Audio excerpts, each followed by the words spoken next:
book, The Millionaire Next Door, the concept there is you may never know the millionaires that are living next door because they just look like average people.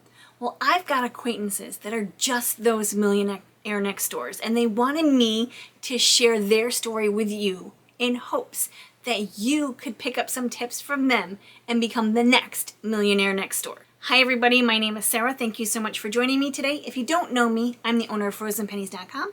I'm a financial coach, and as a family, we are debt-free. Jenny and Rob are average Joes. Jenny is a school nurse, and Rob works in a factory. Their house is paid for, and they have $1 million net worth. I want to share with you a little bit about their life, so maybe this will inspire you and help you to create a millionaire next door life. A little bit about Jenny and Rob first. Jenny is a school nurse, so she will have a pension when she retires. Rob has a 401k that he's been contributing to. He's been working at the factory for a really long time, and he's never once missed a contribution to the 401k out of his check. Even though way back in the day when he first started, he had a young family, it wasn't very much. He was contributing a very small amount, and as things got better and as their finances got better, he was able to contribute more and more. Here are some of the tips that they use every single day. They get up in the morning, they have coffee at home, they have their travel mug. Rob leaves earlier than Jenny does, so he will set the coffee maker the night before so it's ready to go the next day. Then he will grab his coffee and take it with him. They both pack lunches, and they both have breakfast at home before they go. Jenny in particular always drinks a big glass of water before anything else happens. They have a Mr. Coffee and no Keurig. They always pack a lunch. They always have a salad first. Whether it's leftovers after that or a sandwich will depend on how many leftovers they had that day. There's even backup freezer meals in the freezer. If there's nothing left in the refrigerator, they can grab a quick freezer meal to warm up at work. Then they have a piece of fruit and a dessert.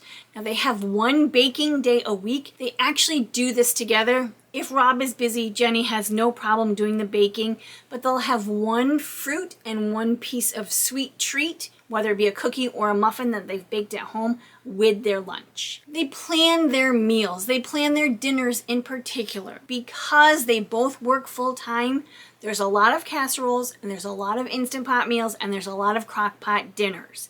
But they always have a healthy meal in the evenings with enough leftovers for freezer meals or lunches the next day. And they limit their amount of processed foods. They really are, at this stage of their life, paying attention to their health. So whole, real, non-processed foods are important to them. And they work together as a team. Everything is a team effort. From the meal planning, to the grocery shopping, to the baking, to the meal prepping, for the lunch prepping, everything. They do it together because they both have the same goals. They don't have cable or streaming services. I mean, they don't have any streaming services. I asked Jenny, well, what in the world are you doing in the evening? They work on hobbies and they read. They might do YouTube if they want to watch something, or they might even do a movie. I mean, they still have a DVD player. They also love to listen to music, and they have a record player and lots of albums that they've collected all of their life. A lot of times they say they find albums at garage sales for super inexpensive. Now she says it's harder to find albums because albums are back in style again, which is so funny to her that you can't find them at garage sales anymore, or the price has skyrocketed. Saturday mornings is their day to head to do groceries, the farmer's market, and they hit the library. They're both big readers, so they utilize the library as much as possible. And this is really what they do during the week. In the evenings is read or hobbies. So having a nice stack of books next to them really does cut down on their downtime or their boredom. Now at the library, they're not only looking for books, they're also looking for movies. Because they still have that DVD player, they can grab some great movies or some classic movies to watch on the weekends. During the nice weather, the weekends are spent outside, whether it's yard cleanup, just relaxing outside, gardening. Jenny and Rob have a beautiful flower gardens. They have a great vegetable garden when the weather is good because they like to grow their own foods in order to use them throughout the year. If it's good weather in the summer, there's always something going on near them. Festivals and music and concerts and plays and parks and art festivals and shows and so many things. They live in a smaller town outside of a bigger city, so they can even travel the half hour into the bigger city if they wanted to in order to do something special on weekends. They also like to camp. It's not the fanciest camper. It's not the best camper. They've had it for a really long time since their boys were little, but it's clean and it fits the purpose and it's in good condition, and they do love to camp. And they like to take their kayaks out too. That's one of their forms of exercise in the good weather, is to go kayaking. Sundays are for church, and then there's meal prep, there's baking, and there's preparation and budgeting for the week ahead. Again, they have this really fantastic relationship where they're a team working together in order to make their goals happen. So meal prepping happens together on Sundays, and budgeting, overlooking the budget, making sure everything is coming out of the checking account the way it's supposed to, planning for their future. All of those things happen as a team on Sundays. And on Sundays, there's that one big meal in the middle of the day, and then later on in the evening they might have something smaller if they're still hungry. But one big meal on Sundays. And even on Saturdays, it's a later breakfast and an early dinner, so there's only 2 meals on Saturdays. They do have a rental property that they rent out to a nice young couple. Now the property is a trailer, because in our area, trailers are really hard to get a mortgage for. And so they go for pretty inexpensively around our area. If you have the cash to pay for it, you can have a number of them and rent them out for more income. This is a perfect opportunity for an investment. And they've had this trailer and the same tenants for about 6 years. This was something that they did later on in life because they knew it would bring them $1,300 a month or so for many years to come. It's a nice investment and a nice return on investment, and they paid cash for it. They don't make a lot of money. Their income is less than $100,000 a year combined. So they've been doing all of this stuff on a very low income compared to today's standards and making things work. Jenny decided to be a school nurse when the opportunity arose because she knew that the benefits to being a school nurse were much grander and greater than being a nurse in a busy hospital. Now, yes, she got paid a little bit less being a school nurse, but the hours were fantastic and the benefits were big. They both have great retirement benefits, and they're willing to hold out at least another 10 years if they can in order to build that retirement up. Now, they live in a small town, and they chose this small town on purpose when they first got married because the cost of living in this small town, even though it's only a half hour away from a bigger city, the cost of living is low. And they're so grateful that they did this 35 years ago because the cost of living has continued to rise, but still in this small town, even though the cost of living has gone up here as well, it's still much lower than the big cities around. They have lived in this house, the same house that they raised their 2 boys in, for 35 years. It's a small house. It's a 3-bedroom, 1-bath house. It's not very big. There's plenty of room, and always has been, for family get-togethers, gatherings, Christmas, and barbecues outside. Their house is paid for and has been paid for about 10 years now. But they've made updates as needed, only as needed, and it's not the most expensive updates. They don't have marble countertops and travertine floors, but they know that keeping the house up and up to date is in their best interest, because if they're able to stay until they pass away, they know that their boys will want to sell it, and they want to make sure that their boys get top dollar for their small house. Now, Rob is pretty handy when it comes to fixing things and making improvements. So the majority of the house repairs and improvements and updates have been done by him. He's had some help when needed, but really his opinion is anybody can learn how to do just about anything from doing some research. And now with YouTube, you have the opportunity to learn what you need to know right from YouTube University. They do have credit cards, but they never carry a balance, and they only have the credit cards for emergencies.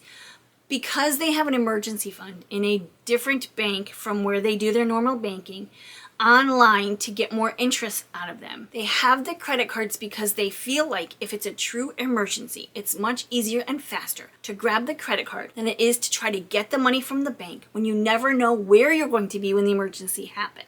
They also use their credit cards a lot for travel. They like to be able to put everything on the cards, and then once they get home, they just pay everything off from the money that they've saved specifically for their travels. They've never bought brand new cars. She drives a Toyota and her husband drives a Ford truck. Again, Rob has always taken care of repairs to the vehicles because he's so handy. So they don't pay for oil changes. They don't pay to get filters changed. They don't pay for brakes. They don't pay for any of those things because Rob is pretty handy. When Rob can't do the job, or as he's getting older, he's choosing maybe not to do so much, they have a couple of local garages that they trust. It's a small town, everybody knows everybody, so they can take their vehicles there to get them fixed. And they have a great little garden. They like to grow their own vegetables, and they freeze the majority of them because Jenny's not real keen on canning. They have apple trees and berries, blueberries and raspberries and strawberries, and they just planted 2 pear trees.